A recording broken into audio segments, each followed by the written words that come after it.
Welcome to the Rim Break Rodeo. We hope this video helps. You have the parts and power, now begin pairing.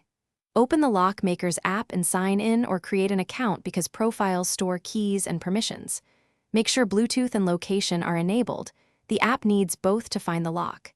Insert fresh batteries and put the lock into pairing mode, usually a button press sequence, so it broadcasts.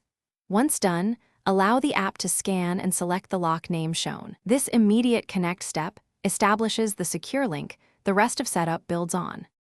Once paired, proceed through the app's guided configuration to name the device and assign an admin account. That account manages access.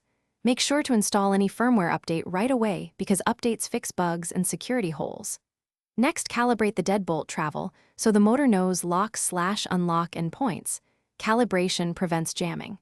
Add user PINs or issue virtual keys and set schedules or auto-lock timing. Make sure to test each user credential immediately. To confirm permissions and timing, behave as expected before moving on. Finish by thoroughly testing lock and app control. Lock and unlock locally, try remote access if you added a Wi-Fi bridge, and verify auto-lock schedules. If you use voice assistants, link the service and confirm commands. Make sure backup keys and emergency access options are configured in case of phone loss. If something goes wrong, here's one key troubleshooting tip. Restart your phone, toggle Bluetooth and location, and power cycle the lock, if needed. Remove the device from the app and repeat pairing. This clears common connection issues. Thanks for watching. Consider subscribing if we helped you.